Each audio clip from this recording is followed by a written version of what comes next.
Our next guest today is Mike McCants, and you're with Visiting Angels, and you run that company out of Nelson County.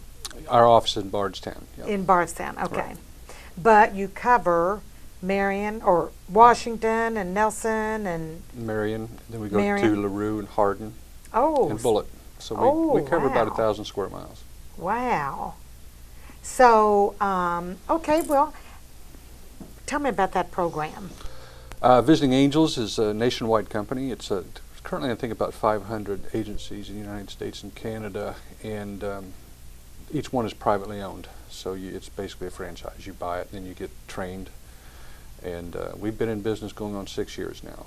So, and there's a new one in Paducah, there's one in Louisville, Lexington, Florence. So there's quite a few of them now in Kentucky. And we do in-home care for seniors.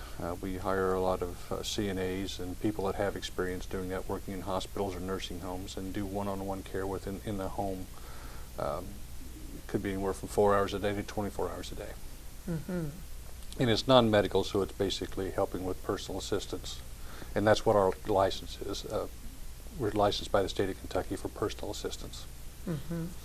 And by personal assistance, you mean like helping with bathing or getting up out of the bed or? Right. We do a lot of work with fixing meals, you know, like you said, the bathing, light housekeeping, about anything that, the activities of daily living, anybody needs help with that is what we're there for. We work with hospice and hospice on those type of cases. Like I said, we do 24 hours a day, 7 days a week for some clients. So you could just sit with them through the night? Do you ever have people that come in and do that? Yeah. A lot of it is companionship, but we like to keep them busy. If there's things they can do around the house and we can help them with, we like to keep them active. Obviously, there's some people that aren't able to do that, but it's a little bit more than sitting. It is companionship's a big part of it, but it's keeping their house clean, you know, keeping taking them on errands, transportation, things like that. So you can drive them to the grocery and Yes. help them with their grocery shopping and helping them pay their bills or? Well, we try to stay away from the finances. We don't get into the checkbooks. But, you know, if they want to go to a flea market, we'll take them to a flea market. We've had clients that do that. So just anything we can do to help out. You know, we can't do injections. You know, we can't break the skin in any way. So can't even clip toenails. You can't even clip toenails? No, it's just there's some dangers involved in that, especially with diabetics. So, like I said, anything around the house that they need. We don't do yard work. But most of the time it's like cooking, cleaning, you know, companionship. And like you said, with bathing needs or personal needs like that, so the person, I suppose the person needs to be mobile, first Not necessarily. of all. Not necessarily? No, not necessarily. We have some clients that are bedridden. We do, you know, learn to use Hoyer lifts and stuff to get him out of the bed for transfers, to get him into a chair, to get him into a tub or do a bed bath, something like that. So it's not necessarily that they're mobile. Part of the reason that we're in there is because they're not mobile. So, but many of our clients are. But So, but they don't have to be mobile. But now, what about administering their medications or making sure that they're taking their medications? Do you help with that? yeah, we do reminders, and we can actually help them. You know, one thing we're not supposed to do is taking out of the original bottle. So it should be set up by somebody, a family member or somebody, or from the drugstore that way. And so we can, you know, remind them of it, help it, put it in their hand, help their hand to their mouth if we have to. But that's a big part of it because people do forget. I forget to take my medication. So. Oh yeah, that's a big problem, and so just to help people, remind them, and if their family sets up their little pill box for them Monday through Sunday, and you know whatever time of day, then that one of your employees could help put that in their hand and make sure they take it at the correct time of day. That's correct. Well, that's good to know, because that, I think, is very valuable service. Well, especially with Parkinson's patients, where the medication is, you know, throughout the day, it's very important that they get their medications on time. Right, right. So that's the type of client you might help with, as a client who has Parkinson's, and I mean, I just can't even. I guess young people as well as older people, all different ages. Yeah, we've never really had any young people. Anybody less than age 18, I think, is a different license. So we're 18 and above, but I think our youngest client's probably been in 50. You know, if there's been, you know, it could be just recovering from a knee operation, from a hip operation, or replacement. We do a lot with Alzheimer's. You know, stroke victims, anybody that just needs help. You know, our oldest client is 104 years old. Wow. Our oldest caregiver was 76. So wow. it just depends on what the needs are. And, Yeah. and we'll go do an assessment. When someone requests our assistance, we'll go do an assessment, and we'll try to figure out exactly, you know, are they mobile? You know, what are their needs? And then we find a caregiver that matches that, and introduce them to them. We try to keep one caregiver per client. You know, when the smaller hours, obviously you can't do the 24/7 care. But we want that person and the client to form a relationship or to bond, and that's the way it usually works. Oh, I think that's very important, because I know of situations with, you know, agencies where, you know, a different one comes in every day, or, you know, and you know, I think for older people or someone with Alzheimer's or whatever, you know, I think that consistency is important, and having the same, you know, like you say, forming that bond and that relationship is very important. And it is, and we strive for that, but unfortunately, in the business we're in, there is turnover, and I try to explain to the clients as they come in that this is what our intention is, and this is what we're going to try to do, because that is one of the biggest complaints. If we go into a home where another agency's been there, they tell us, well, I never knew who was going to show up. And that's a legitimate concern, but it's a legitimate problem for the agency too. But we you know, that's our intention. I try to be upfront and say this could happen.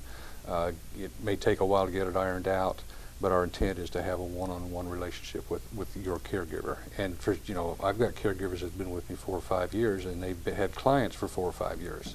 So it has worked out, but it's very hard to do. So you know, as I go in and as they say, another agency did this. Well, I understand the situation the other agency's going through. We're going to try not to do that. Yeah, yeah. But I certainly And like understand you what say, they go through. And like you say, there's always turnover, and that's just, you know, part of the game, and you can't always, you don't have any control over that. No, at especially times. right now when we get to a point that we have so many clients that it's really hard to find the caregivers, and then right now everybody's looking for work, or workers, not looking for work.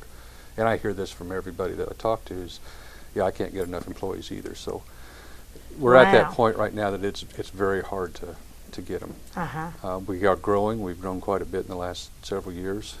We've been very fortunate, but you know, the hiring gets tricky in times like this. How many employees do you have? We've topped out at 50. We're probably in the 40s right now. We just took on 2 more jobs today, so we're out looking again. So we're constantly in a hiring mode. So if anybody's interested, they can call us. So they just would call Visiting Angels at your office in Bardstown, and then if they were interested in coming to work for you. Or they could go to visitingangels.com, and there's a portion of that website where they can fill out an app that'll come to us directly. But we're certainly looking for people right now. And do they have to be a CNA? No, we hire experience. It's hard to bring someone and train them in a few weeks to let them go out and do this. We've got to make sure that they have the experience. So if you've got 6 months experience in a hospital, in a nursing home, we'll look at you then. You know, if you're a CNA fresh out of class, we can't use you until you go out and get real world experience.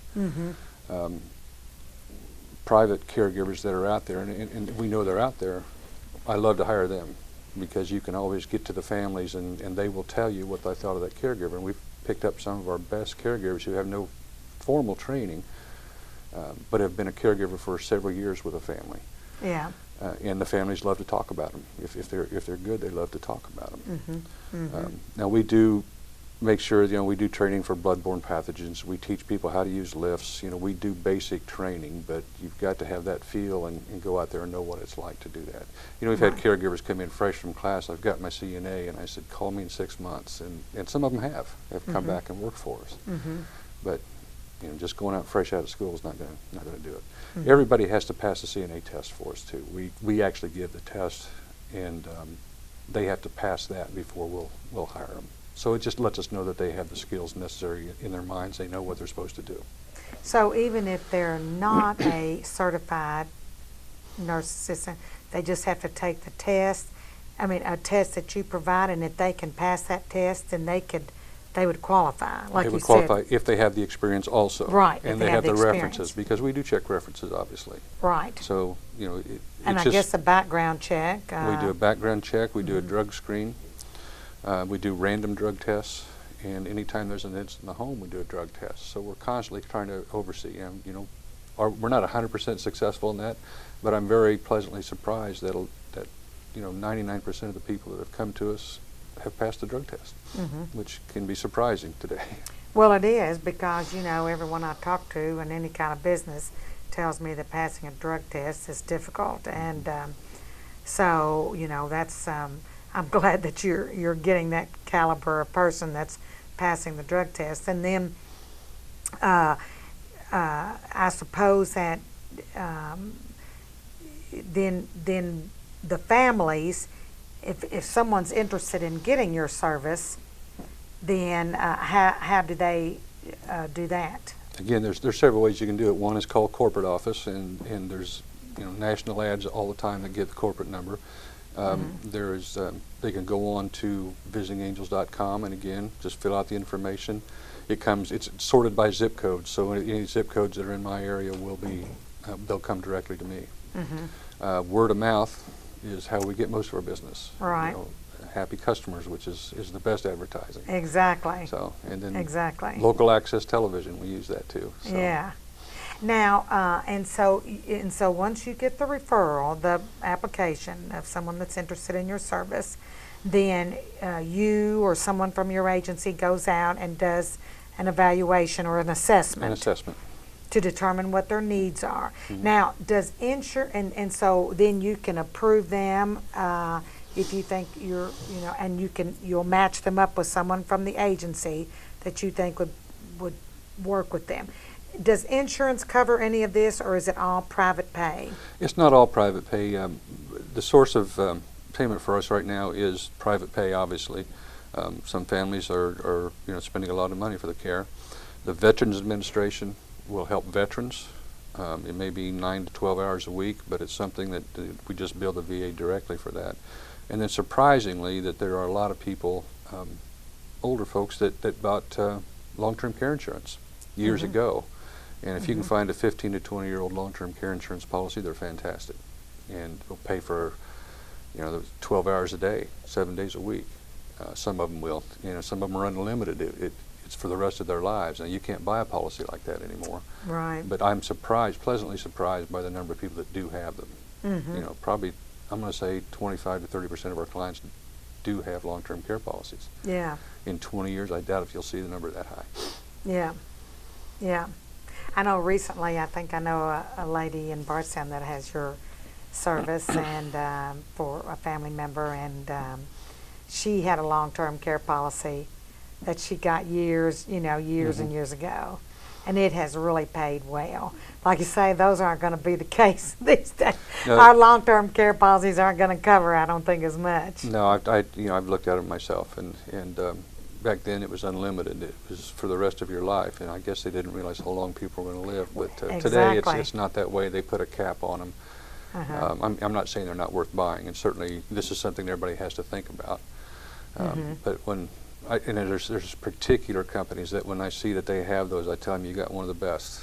And there's some I say, that's not going to work. They're not going to pay. Because there's some companies that will do everything they can not to pay, but we know who they are and we stay away from them.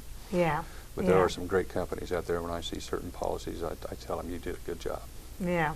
Yeah. And then, so So regular insurance isn't going to pay for that. No, since we're non-medical, it doesn't fall into anything that they'd pay for. But, so then what is I mean, do people pay by the hour then?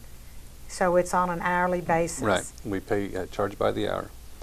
I said we like to do 4 hours a day minimum, because if we do go to 2 hours, it's hard to find a caregiver that'll take a 2-hour job. They're driving and going to work and then driving back. So we will do a 2-hour shift, but we have to charge more for it because we pay the caregivers more to take it, to say Right. yes to it. So Right. 4 hours is what most people in 4-hour blocks, or they start at 4. So we can go 4 hours a day, 6 hours a day. We've got 12-hour a day clients. We've got 24-hour a day clients. And what is that? What is the charge on that per hour? It depends. We start at $17 an hour and go down. If for the longer hours, we give a break. Just start giving a break. So we give a break at 12, and we give a break at 24. And if it's a couple rather than a single, of course, that changes the whole equation too. Oh, okay. And I we guess have that's a taken good care of point, families. because you could be taking care of a couple, Right. and that would, of course, would cost more than Yeah, an we don't double our individual. rates for 2, but we do have to increase it more because the caregiver's going to be working harder. Right. And again, the important thing is it's hard to keep caregivers. We want to do everything we can to keep them. And so if they're taking care of a couple, they will be making more money, obviously. But it's not double. We don't double it. Yeah, yeah. So, well, it sounds like a really good service. I know that, as I said, I can think of one person off the top of my head right now, I think, that's using that service, and I just, it's an opportunity to keep people at home, rather than, having to place your loved one, somewhere, allowing them to be maintained at home. It's just so important, to people. And so I know it's a very, very good service. And I hope, I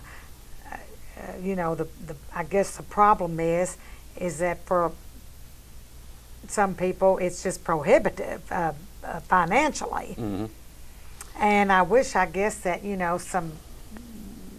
had some insurance that would Yeah, it's besides your long-term care, that would start. Is there any is that a possibility in the future, do you think? I don't know. It's there's been a lot of frustrations in this business the last 5 years with what the government's asking us to do, and I haven't seen anything positive yet that's going to help. Some things that they've done have made their rates go up, and we're talking about people on fixed incomes that are paying this bill. So we're trying to cut it down or keep it as low as we possibly can, but it's making it real hard to do. And I haven't seen anything positive as far as, hey, well, you're going to get some help here, or the seniors are going to get some help. It's a lot of that's politics, but I don't see that happening on the horizon. There's new gimmicks coming out, and I hate to use the word gimmicks, but if you have a large life insurance policy, you can use some proceeds for that to pay for it. I haven't recommended that yet. I haven't seen it in action, but a lot of people are doing it. Reverse mortgages, again, that's the pros and cons to that. I have not recommended that. It may be just my lack of knowledge in how they actually work, but no, I haven't seen anything on the horizon that's going to make it easier. And that's sad, because there's going to be so much more and more as we go. And it'll be, I'm 63 years old, so I'm not that far away from possibly needing it too. So Yeah. hopefully I'll just keep the company and send someone home. But Well, as the population ages, and we all know people are living longer, so, we've seen some families that have done so much to keep their parents at home, and it amazes me that to see it happen over a 4 or 5 year period. So it's really heartwarming to see what families will do. You see the sad side of it too, or the bad side, but people spend a lot of money to do this, and it's cheaper. It's more expensive than nursing home care. it is more expensive than nursing If you home do care? a 24/7, if you're going to put somebody in nursing home Yeah. for 24/7, we're more expensive. It's one-on-one care. It's in their home, but that's just a fact of life. Now, our advantages that we have over nursing home is we can do short shifts. We can go in 4 hours. You're not putting someone in a nursing home, just putting us in there for 4 hours. So you can send someone to the nursing home? We've done that, yeah. Oh, okay. Yeah. So that's nice to know too. Yeah, we've sometimes, especially if we have long-term customers, if their mother or father goes to the nursing home, they'll ask us to go too. It may be just to stay through the night in case they get up. So, yeah, we have done that. We have done that several times. Or if we've had nursing homes come out and said, we need some help with this one, and they're short-staffed or for whatever reason, and we'll go out and like, usually it's overnight shifts that we do. So we've done it. We've gone to hospitals and sat in hospitals with people. Okay. So, and people think that much of their parents if they're going to make sure that someone's overseeing them all the time. Yeah. So. Yeah. Because you can't always be there with them, when they say, I do have a hospital stay, and maybe it's going to be a short-term nursing home stay, while they're recovering from, knee surgery or something like that, or hip replacement or whatever. But so you could even like go in, I'm thinking of, people sometimes that have problems with eating, and the staff at a nursing home is always so busy that, they can't always take the time, I guess, to be available. But, you think about someone that maybe does have Parkinson's or can't hold the eating utensil very well. So you could go in and maybe help with that at lunchtime and dinner time or something? A lot of it is the children know their parents. And, if dad's going in for therapy, for physical therapy for a while, and they say, I know dad, he'll try to get up in the middle of the night. And so we'll put someone in there to make sure he doesn't do that, and injure himself. It's not that the nursing homes aren't trying to take care of him, it's just that you can't have somebody in there all the time. Right. So it's the family, it makes the family more comfortable to know. Or it's just, hey, you've been with her for 4 years and she's going into the hospital for a while, go in and just for the companionship. So they'll hire us to or not hire us, we'll be actually working for them, and they'll go sit in the hospital with them just because that's somebody they know. Right. So the reasons vary. It's not because of incompetence of a hospital or nursing home or anything like that. It's the family's feelings that I think Mom would be more comfortable with you there. So, but then again, back to the eating thing, like if you had been helping with that at home, you might come to the hospital and stay with them for that as well. Yeah. So, because those are, that's good to know. And maybe helping with bathing needs or something. Well, that's usually, when we go into a nursing home, we say we're not going to do that. We don't bathe in a nursing home because, that's their job, their facilities, their liability. And, for us to step in and say we're going to do this, well, we're accepting a lot of responsibility, and we won't do that. Now, we'll be there with them, but we still let them do the job. We don't go in and take over anybody's job. If we go in the hospital, if they need to be turned, we'll get the hospital people to do that. And as you mentioned, in a nursing home, if they need a bath, we'll let them do that. So that's just not our job to go in there and take over. Right. We're just there to comfort that individual. Right. Okay. So, is there anything else we need to know on that program? No, we're looking for workers. We're looking for clients. We've been, like I said, we're 5 years in April was our 5th anniversary, and we cover every county, and we've got clients in every county right now. So we've taken care of hundreds of people. So it's Marion, Nelson, Washington, Bullitt, Hardin, and LaRue. Yeah. That's a lot of territory. Yeah, I found that out when I'm trying to drive it all. I was in Shepherdsville this morning, and I've got to go back up to Radcliffe this afternoon. So. Well, I know it's a good program because I know from what other people have told me, and so I was aware of the program, and we want everyone in the listening area to be aware of this program and to utilize it if they can, if they need it.